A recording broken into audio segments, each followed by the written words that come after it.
Welcome to The Fight on Matrix Midwest with Randy Carricker and company. Hi kids, welcome to the program. Great to have you with us. That's Andrew Rogers. I'm Randy Carricker, and we've got quite a show coming up for you. St. Louis University stays red hot. Plus, we're going to visit with our buddy Greg Amsinger of MLB Network. Cannot wait for that. He'll join us in studio, and of course, later on in the show, we're going to do story time with Uncle Randy. But let's get things started with our quick hits.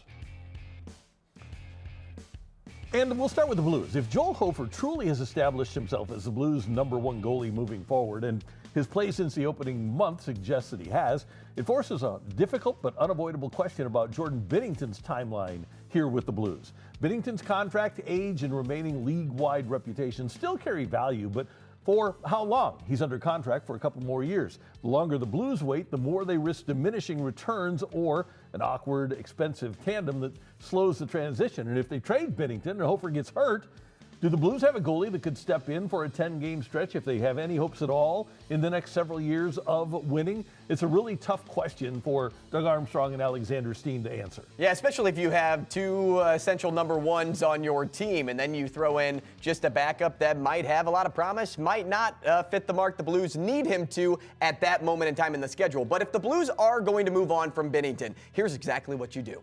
You go into the Olympics without trading Binnington. You watch Binnington tear it up for Team Canada, probably win another medal for the country of Canada, and then after that, in that week that you have before the deadline ends, you trade him. And here's one of the problems that the Blues run into as well.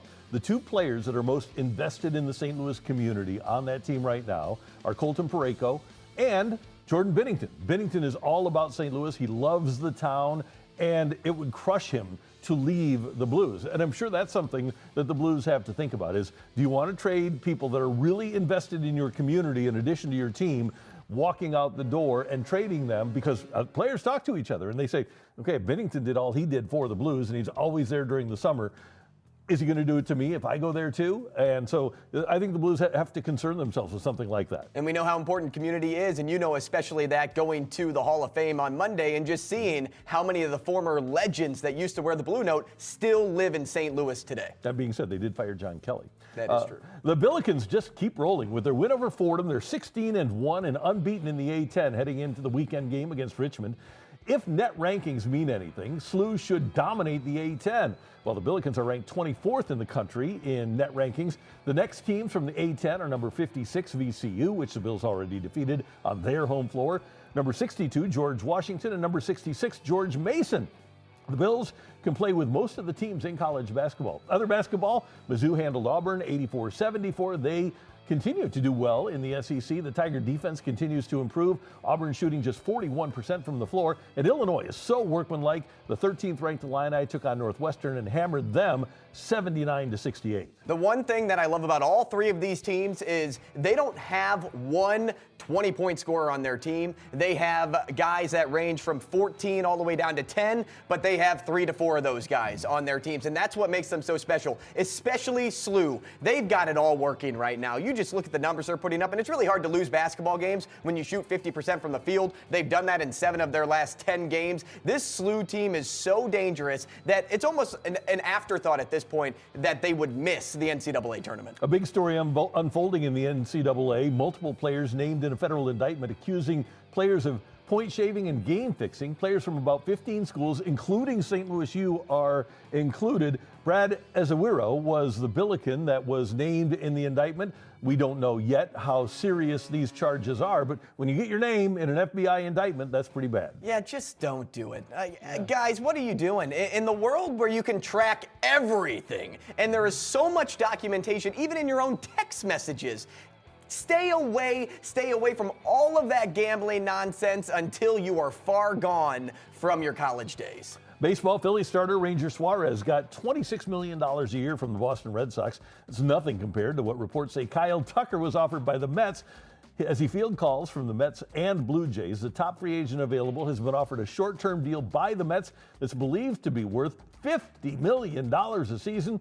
Sources telling ESPN's Jesse Rogers, even with a fractured hand and calf strain slowing him in the second half, Tucker remains in rare air. One of the two hitters in baseball alongside Juan Soto to put a 1-to-1 strikeout ratio with slugging percentage that's better than 500. I'll be interested to see, though, if he gets that $50 million a year. You know, if the Phillies didn't have Nick Castellanos on their roster and they weren't on lock on giving that man all that money still left in that contract, Kyle Tucker would make a lot of sense in Philadelphia. You put him out in right field and you say, hey, man, there's a short field now for you to hit balls to your pull side, your favorite side to do it. That's why I think a lot of teams are kind of eyeing him up as, hey, he can be a really special player. They saw what he did in Houston batting cleanup. They saw what he did in the first half of the season with the Cubs before he was battling those injuries. He can be a really solid hitter and arguably one of the best hitters in all of baseball. I still wonder, though, if you give him a higher AAV than Ohtani and Soto. He's a really good player, and I know that it's the next guy rather than the best guy that gets the contract. I think that Kyle Tucker's a great player. I don't think he's a $50 million a year player. Yeah, I'm there with you. I do like the thought process, though, from teams now to say, hey, maybe let's not commit for 13, 14 years and keep it a little bit smaller, even if we have to pay a little bit more up front. Teams have no trouble doing that. Agents do. Fair. College football, as the transfer portal window hits its final days, Mizzou isn't patching holes. They're rebuilding a nearly empty cornerback room with power conference transfers from Oregon and Michigan, all while acquiring experience, upside, and depth for next season. With 3 quarterbacks, 3 new corners expected to compete immediately, a new linebacker core, a defense that lost almost all of its top players. Feels like a reset because it is. So this is the blueprint for how programs are going to operate.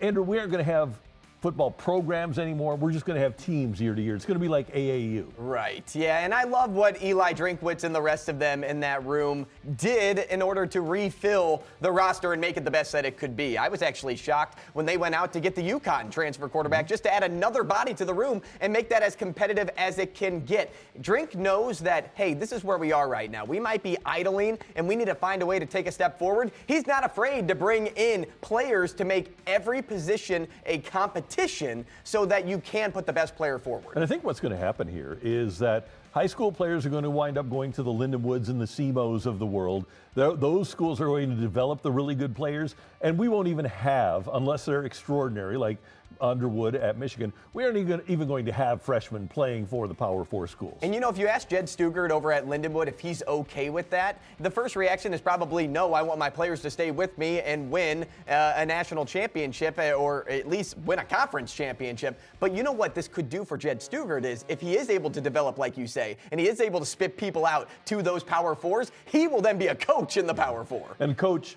make sure that when you sign those guys to NIL deals, that there's a buyout like Eli Drinkwitz has. Get some money for your school when these players leave.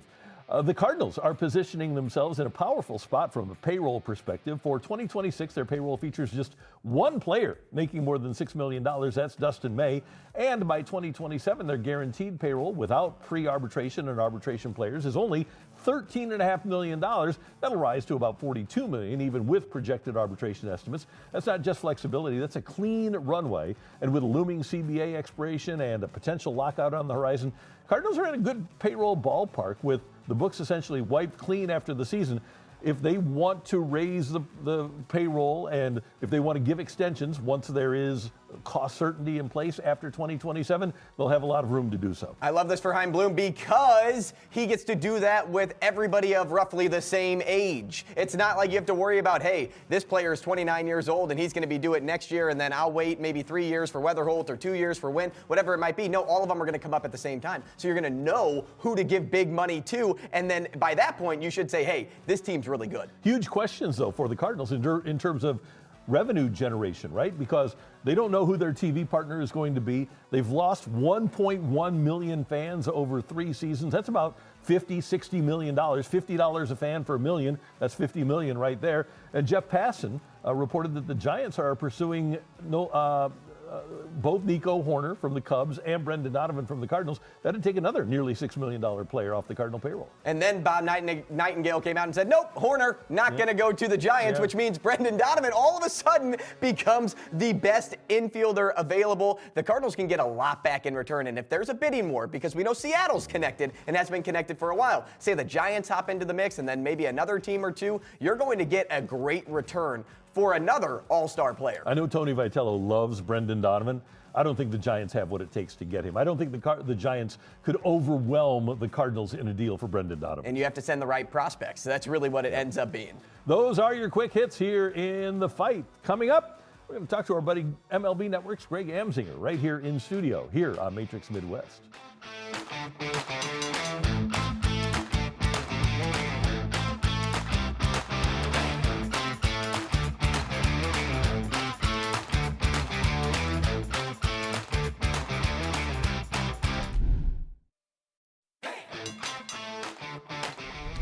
A great Friday night at Lindenwood University Scheidegger Theater, and our friend, look who's here, Greg Amsinger.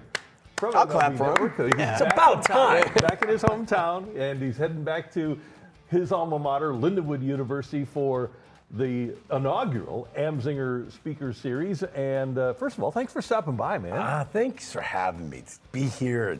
I interact with you every week. I need a raging fire behind me. That is true. You know what I mean? It's kind of odd I don't have that. True. But it is cool. I love your digs. It's cool to hang out and actually chat in person. I'm excited for tomorrow night. It's going to be a lot of fun. It's going to be great. And for those that have not heard at length, Chaim Bloom, and he'll be joined by Ollie Marmol, the Cardinal manager. It'll be fun and I'm sure a really compelling and informative evening. You know what? I asked him, can you do something to like build up some momentum for this? So he traded Nolan Arenado, which I thought was really cool. He did me a solid, you know what I mean? Yeah. So people want to hear what went into that deal. I've been texting with Nolan, and he's extremely excited. I'm happy for both parties here because it was something that had to be done. This is a movement. It's all young guys, and Nolan just didn't fit it. I'm happy that he's at a place that fits him, and now the Cardinals can give these young guys an opportunity. You have a lot of friends in St. Louis, and you text with them, you talk to them on a regular basis. I think Andrew is one of these guys that had trouble coming to grips with where the Cardinals are. In my lifetime, this has never happened. You see it because there's 30 teams, and about half of them have been through it. Kind of explain where the Cardinals are right now and where you think they're headed. I think it's a competitive team. Everyone rolls their eyes when I say that. But they moved the big money off the books finally. You know, Contreras and Sonny Gray, Michaelis, a free agent, he's gone. Nolan Arenado, they're all off the roster now. But they're coming off the roster at a time where so many younger players have dirt in their spikes now. So this isn't what we've seen the Miami Marlins do, or way back when the Houston Astros had one exciting second baseman named Jose Altuve, and they were losing over 100 games back-to-back years. This isn't that. So they're reloading. Now, I don't think this is a rebuild. I don't foresee a 90-loss season. I think this team's going to be playing competitive baseball in the month of September. Dare I say buyers? They might tinker. Are they going to go get a big-time bat? Is Corey Seager, who I think will be traded at some point this upcoming season, is he going to be the guy? No, but I think the Cardinals have a chance in that division to be competitive. So I'm not buying this. Here we go, folks, get ready for 100 losses. I don't see it that way. Well, and to Randy's point, because he's absolutely right, I grew up in a Cardinals generation where they weren't bad. They have never really been bad. I've been very spoiled. Yeah. We could easily be the Pittsburgh Pirates. Like kids today, can you imagine being a kid in Pittsburgh and trying to cheer on the Pittsburgh Pirates over the last 5 or 6 years? Like that's a hard thing to do. So yes, I am agreeing with the fact that, hey, it's really hard to look at this team and be like, wow, let's get excited about this season. What bothers me though is I have so many friends, my personal friends, I have a lot of them. Like, well, if we can't win the World Series, I'm not interested. I'm not that far gone. So then I ask my friends this question. You have kids, right?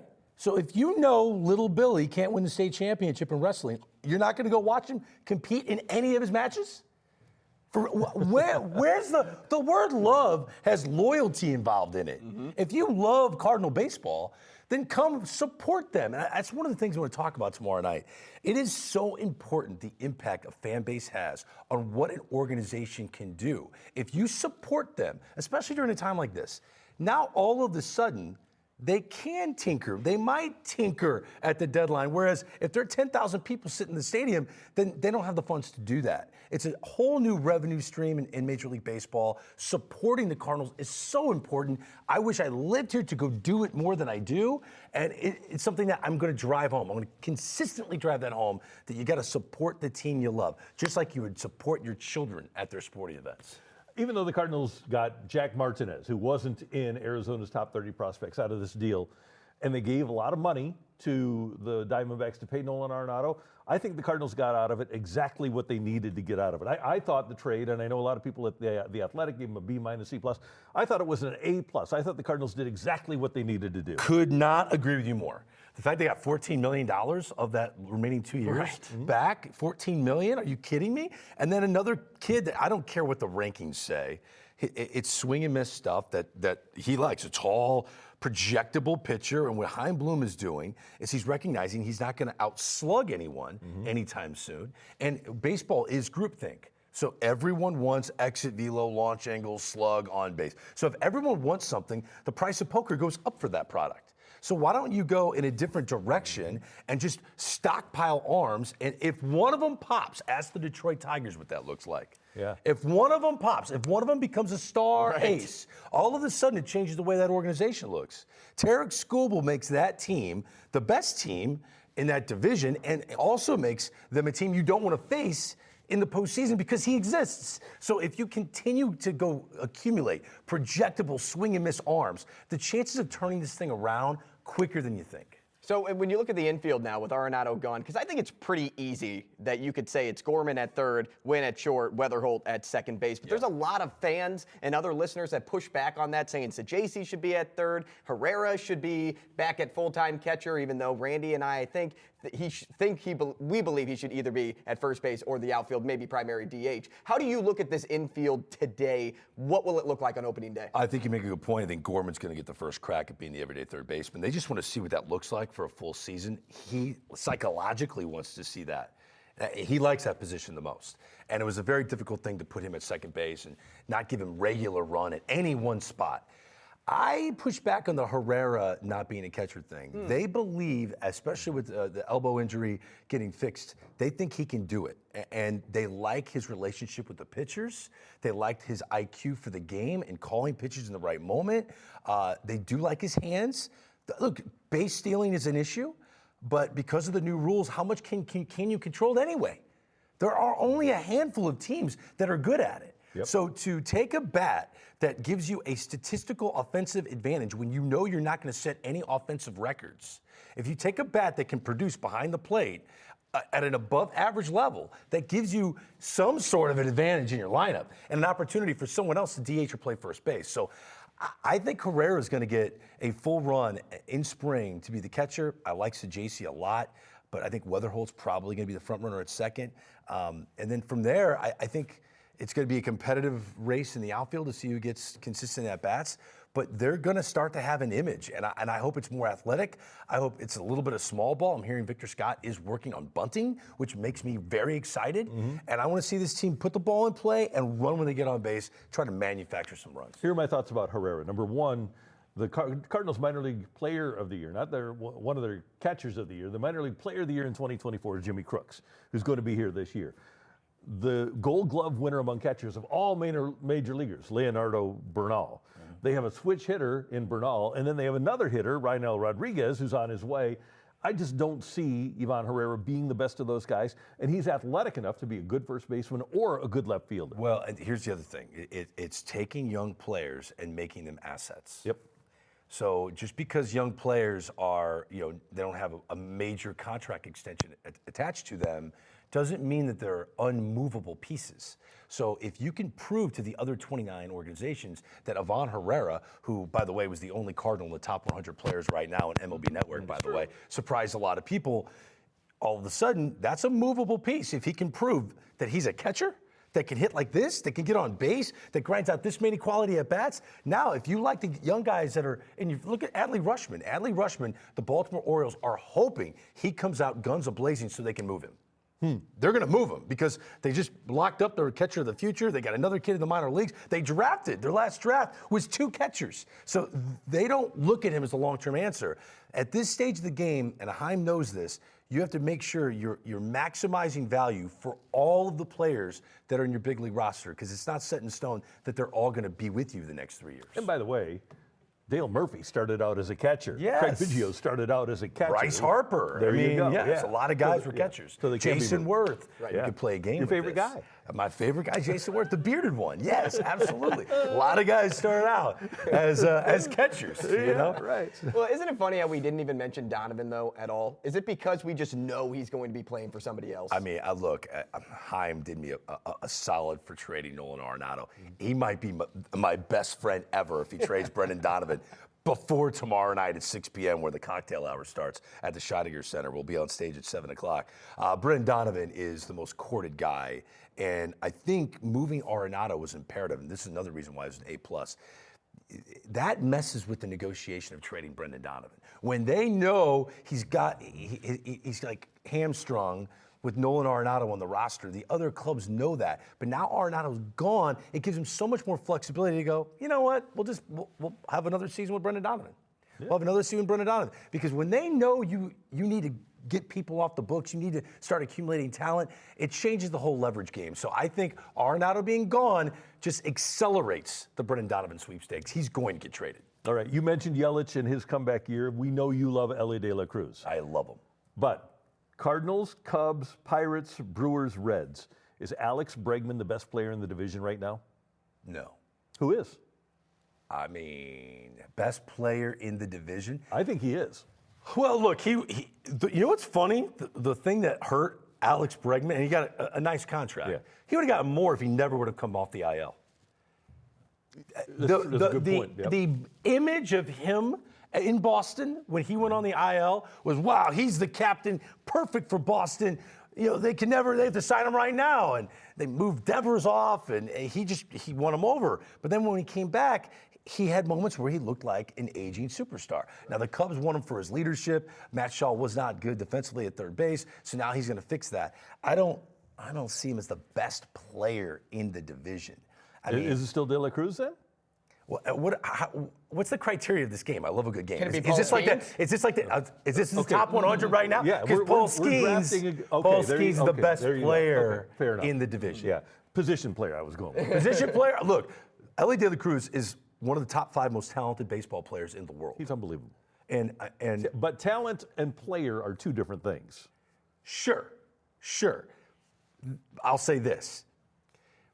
Nick Kurtz, we're going to find out where he is on our list. He, to me, is one of the top 10 Such a beast. players in baseball because he does something that no one else can do. Hit for power to all fields, hits for average. Elly De La Cruz, look, Juan Soto got $765 million. Is he a switch hitter? No. Is he an unbelievable base runner? He stole 30 bases, but he doesn't have the speed of Elly De La Cruz. Is his exit velocity at the same as Elly? No. Does he have a throwing arm like Elly De La Cruz? No. Does he speak 3 or 4 languages fluently? No. Do you know Elly De La Cruz speaks Japanese fluently? Oh. He's brilliant. Elly De La Cruz, if he puts it together, if Juan Soto is $765 million, if the landscape financially of Major League Baseball doesn't change, when this guy's ready, if he pops for 50-50 season, you could be looking at a $1 billion baseball player. Yeah. It could be Elly De La Cruz. Yeah. Wow. Remember I said that. Well, then, to follow up quickly here on Randy's point, you mentioned coming off the IL with Bregman and hurting him. You look at Kyle Tucker, and it looks like it's just going to benefit him, even though he had a terrible second half of the season. Well, it was the injury that everyone's pointing to. But, there are, I think, like an image issue with Kyle Tucker.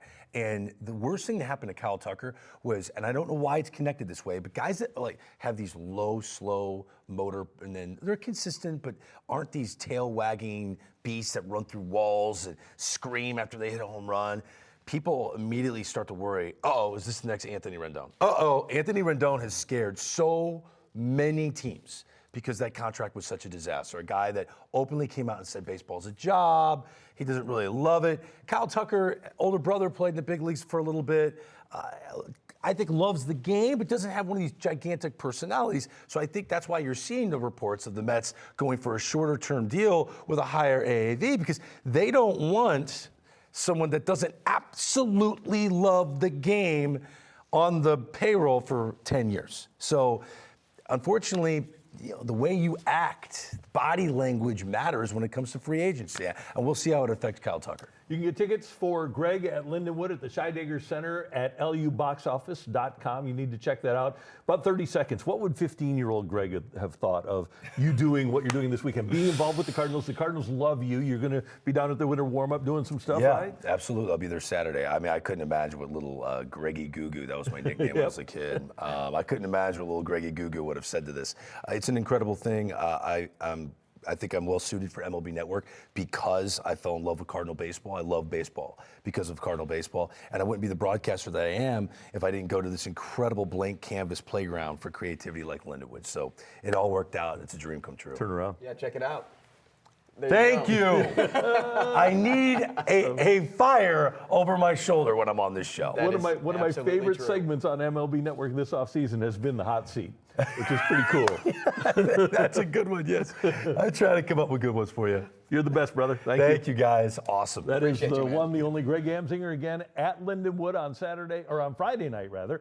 Tickets available at luboxoffice.com. And we're Greg with Greg every Thursday and Friday from MLB Network. He is sponsored by St. Luke's, top-notch doctors in everything from heart health, orthopedics, and more. Visit stlukes-stl.com today. Coming up in our list, our most exciting NFL divisional games ever in the fight.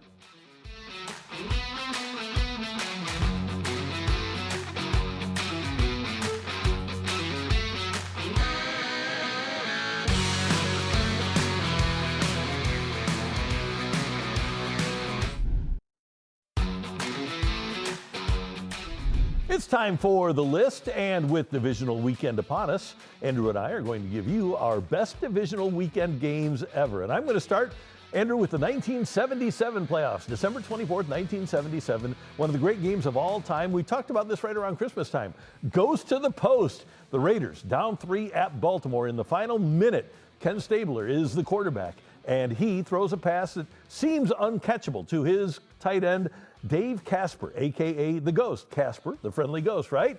The 42-yard pass play that he made this incredible catch on sets up a field goal that sent this divisional game into overtime and sent the Raiders to the AFC Championship game, which they won, and they wound up going to the Super Bowl because of this catch and beating the Vikings in the Super Bowl after the 1977 season. What an amazing catch. Stabler hit Casper again, this time in overtime, in the end zone for the 37-31 Raider win over the Colts. And Oakland, as we mentioned, would win their first title. Let me tell you, I love two things about this show. The first is, well, I guess I love three things about the show. On this date, the list, and story time with Uncle Randy, because it becomes education for me. These are moments that I did not get to live. And so by watching them back and hearing you talk about them, it feels like, one, that I was able to live this game out. And two, the other thing about this game, because I like to do a little bit of research coming into a lot of these highlights, I found out it was the 5th longest game in NFL history. How amazing is that? Yeah, and just a wild game, and I know you're going to talk later about a game with a lot of back and forth. This game had a lot of back and forth as well. And by the way, if you're interested in learning something, my next one's really good. All right. Well, let's start with this before we get there. The 2020 AFC Divisional Playoffs saw the Kansas City Chiefs pull off one of the greatest comebacks in playoff history. As you can see, this game's already 24-0 in favor of Houston. And it's just the second quarter, because Houston capitalized on all of the Chiefs' miscues, a blocked punt, a fumble, blown coverage on Kenny Stills' 54-yard touchdown. But when there's time on the clock, we know we can never count out Patrick Mahomes. He took over. He threw 5 touchdown passes, ran for 53 yards, while Travis Kelce and Damian Williams each scored 3 times. The Chiefs outscored the Texans 41-0 at one point in quarters 2 and 3. The 41 consecutive points were the most since the Jets had the same in the 2002 wild card round against the Colts. That comeback, so unprecedented, but completely believable, knowing what we know now 6 years later. Yeah, and I even had the feeling when Houston was up that Kansas City was going to come back. Now, did I know they were going to blow them out? No, it wound up being a blowout, but you kind of had a feeling just because it was Mahomes and Kelce and that gang that, yeah, they can beat Houston because they were just clearly the better team. When Deshaun Watson was good too, right?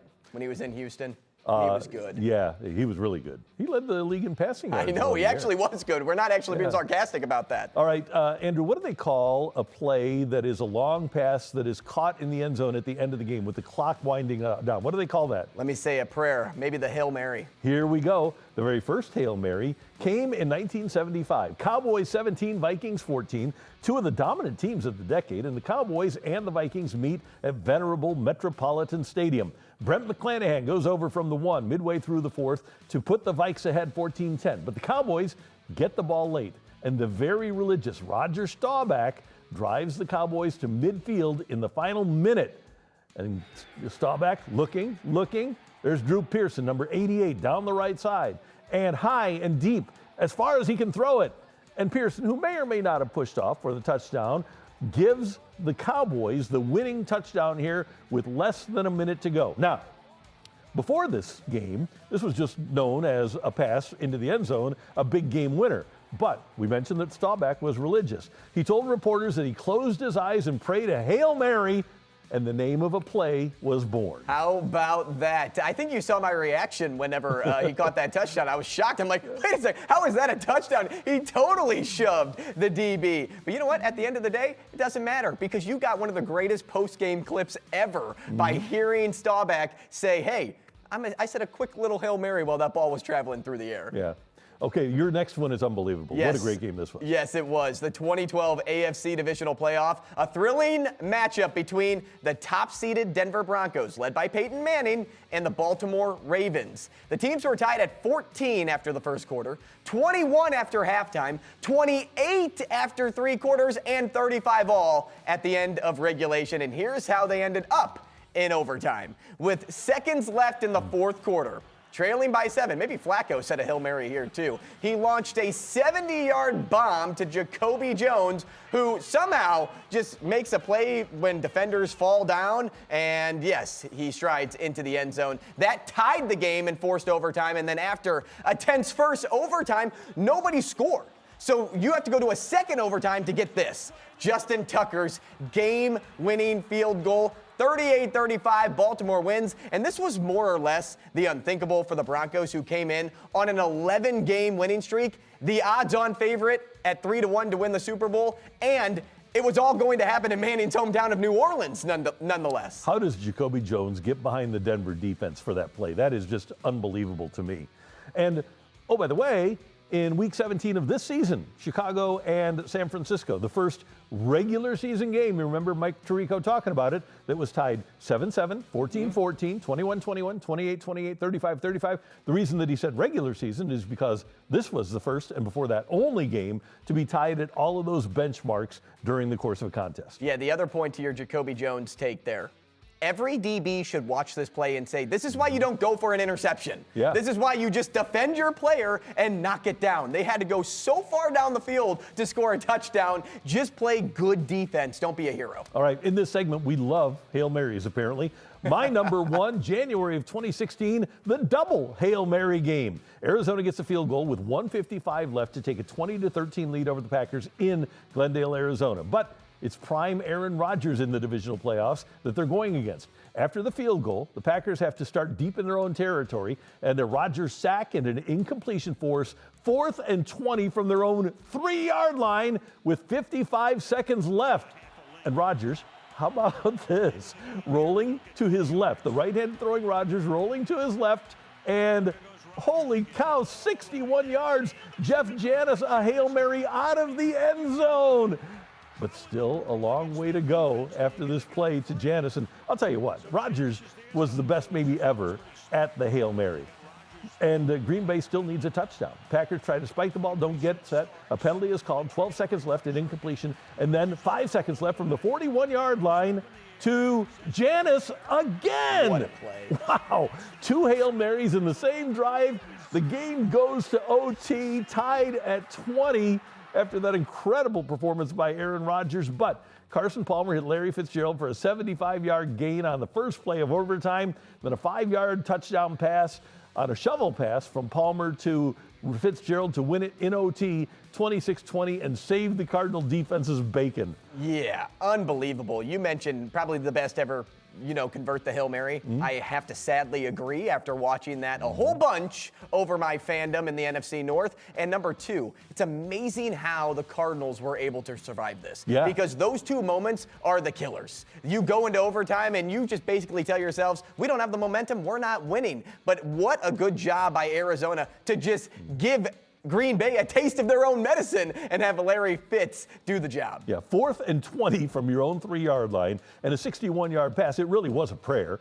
And then from the 41 with no time on the clock. And Jeff Janis, for both of them, unbelievable. Yeah, Jeff Janis, the Hall of Famer. Yeah, right. All right, my number one. The 2014 NFC Divisional Playoff between the Packers and the Cowboys. It will forever be remembered for one of the moments that still sparks debate a decade later. The overturned Dez Bryant catch. So late in the fourth quarter, with Dallas driving, facing 4th and 2, Tony Romo sends a deep ball to Bryant along the sideline. Dez went up, took multiple steps, secured the football, lunged for the goal line before the ball came loose as it hit the ground. Officials initially ruled it a catch, but after review, it was overturned under the NFL's then existing process of the catch rule, which required the receiver to maintain control through contact with the ground. That decision effectively ended Dallas's comeback bid, sent Green Bay to the NFC Championship game, and directly influenced the league's eventual rewrite of what constitutes a catch, turning one of the most controversial rulings in playoff history into a defining moment in NFL rules evolution. There's no way that was a catch. There's absolutely no way that the Cowboys got the catch there. And the rule was enforced properly. And one of the NFL rules apparently now is that the Cowboys don't go to NFC Championship games anymore. So I was fine with that play call and the job by the officials. I thought it was a stellar job by the officials. I don't even know if it's the NFL's ruling on them not getting to the NFC Championship. It might be their own owners. Yeah. Yep. Willingness to avoid playing in that football game. That's the list. Our favorite division championship moments ever. Coming up, we're going to build a parlay and get into some risky business here in the fight.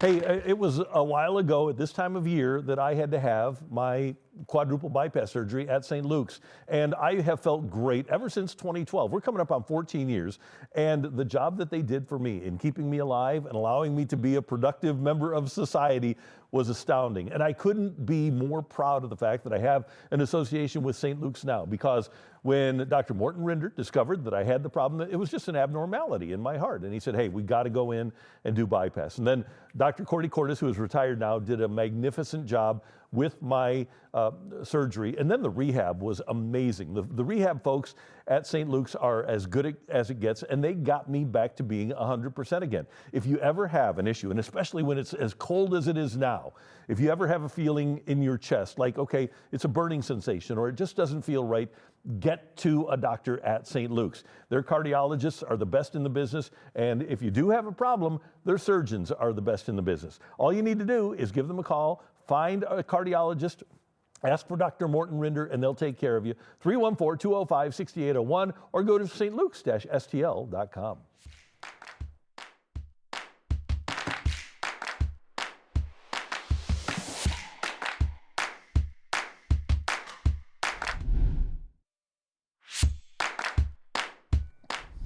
All right, time for us to build a parlay here in the fight. And if Andrew's not going to do it, I will. The Rams are playing at Chicago. It's going to be like 10 degrees. Yep. Rams are not going to play well in the cold weather. The Bears are. And even if the game is close in the last 2 minutes, you know who's going to win, right? It's going to be this year's Chicago Bears. They're plus 164 on the money line.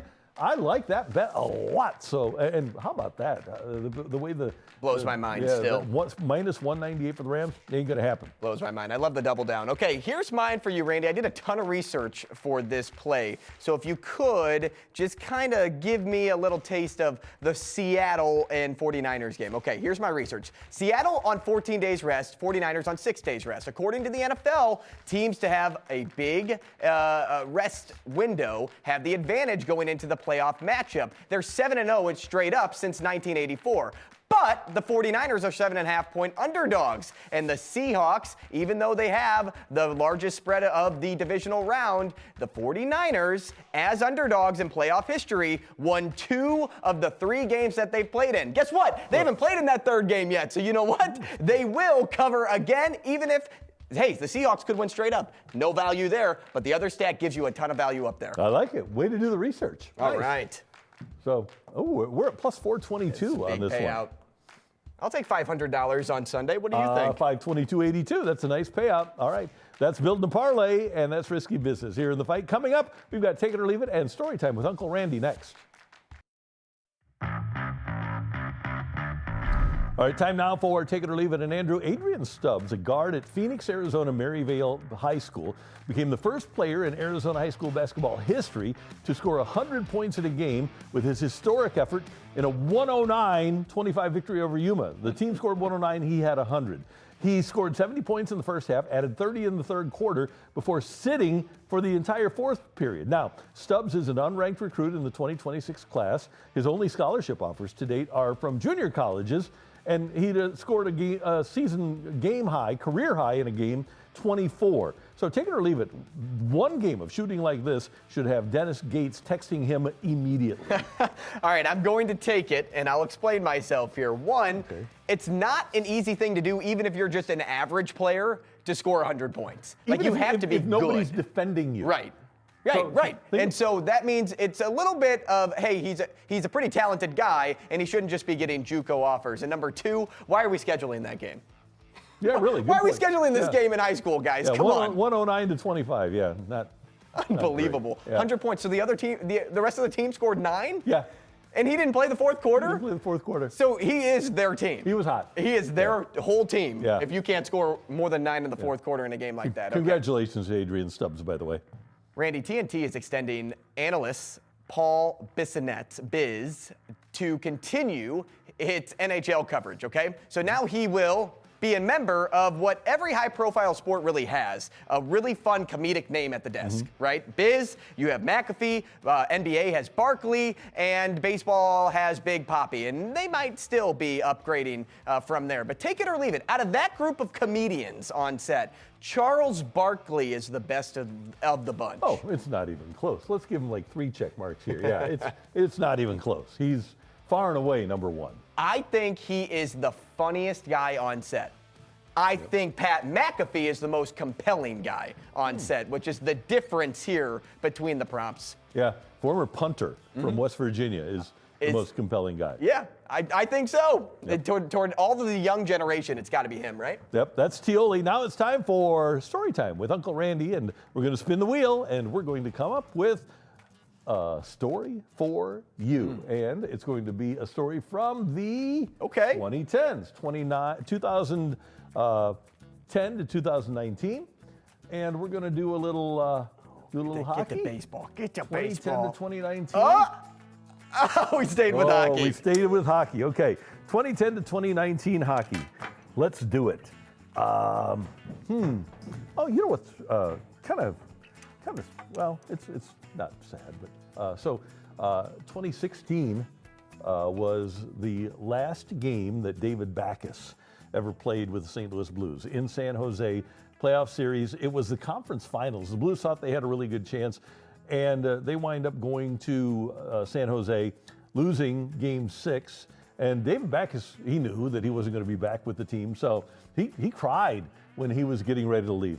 But there's 2 points to be made here. Number 1, I thought that the Blues were going to win, being backstopped by Brian Elliott, who had some of the great seasons and runs in Blues history, and he was great in that run. So, like in May of that year, we got a new dog, and Brian Elliott's nickname is Moose, so we named the dog Moose. He was a great dog. He was terrific.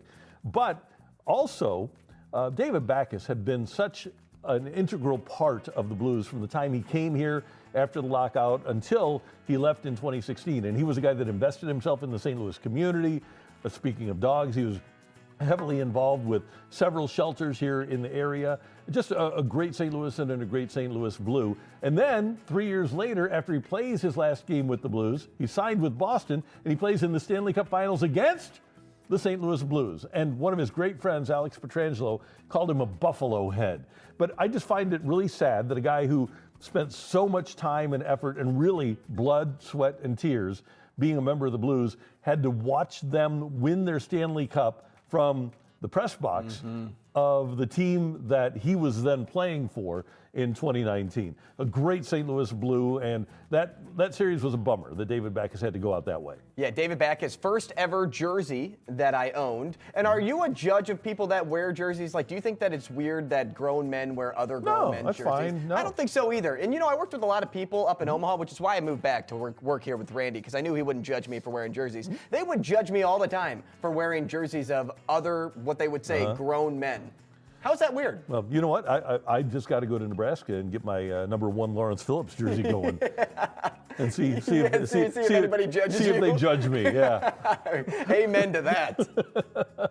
So here we go. Here's David Backes against the San Jose Sharks, 2016. And by the way, the Blues that year were only 2 games away from being in the Stanley Cup Finals. That was a really good hockey team that the Blues had in 2016, and I am and forever will be a fan of David Backes. Absolutely, 100%. And I hope that we can find another David Backes at some point in this organization, someone that plays like him. Yeah, as Ken Hitchcock said, he drags people into the fight, and the Blues need somebody to drag other players into the fight and compete to that level. All right, time for this date in sports history, and here's another one for you. 1967, Super Bowl I at the LA Memorial Coliseum in LA. Green Bay beats Kansas City 35-10. And here you got number 85, Max McGee, catching a pass from Bart Starr. Now, the story about Max McGee is he had to enter the game because of an injury to wide receiver Boyd Dowler. There he is, number 85, Max McGee. But McGee didn't think he was going to play at all in the Super Bowl, so he went out on the town in L.A., drinking late into the night before. So he's playing with a hangover here. And he turned in a superb performance, and Bart Starr said he knew that McGee was going to play well. I don't know how he knew that, because all of the other teammates knew that he was hungover, but he was great. Bart Starr named the MVP of Super Bowl I. By the way, tickets for the Super Bowl, $12. Attendance in the 100,000-seat LA Coliseum, 62,000. So you had 38,000 empty seats for Super Bowl I. My, how times have changed. You know what? All of what the NFL should do is raffle off a $12 ticket every year in honor of Super Bowl I to go to the Super Bowl. Yeah. You're not going to lose that much money by getting one $12 ticket. My first Super Bowl that I attended, I bought tickets for my dad for Christmas. It was your Chicago Bears against the New England Patriots. It was Super Bowl 20 in New Orleans. Face price, $20 or $50 for Super Bowl 20. Then the next year it was $65, and then by the time we got the Rams, it was $1,000. And now it's like what, $5,000? Yeah, something like that. So yeah, $50 40 years ago. That's pretty amazing. Crazy. Yeah.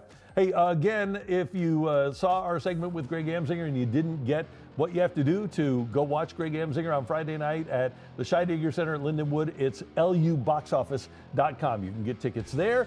Of course, you can always see us here at 5 p.m., 10 p.m., and again at 7 a.m. You can see us on the new Matrix Midwest app. You can see us on the KMOV app and at matrixmidwest.com, where you can sign up to participate in the fight. Just go to the drop-down with Carricker and Company and go to the fight, and we would love to have you participate and see if you can stop my streak next week in the fight. And I'm so excited for that Greg Amsinger event. I know Randy is too. Come see us. Come say hi as much as you want to listen to those guys. Yeah, it's going to be great. Hey, we want you to know that we will be with you every single day, and we love talking sports with you. Thanks for being a part of it this time. Thanks for tuning in. For Andrew Rogers and our outstanding director, Tyler Klaus, I'm Randy Carricker, and we'll see you next time right here in The Fight.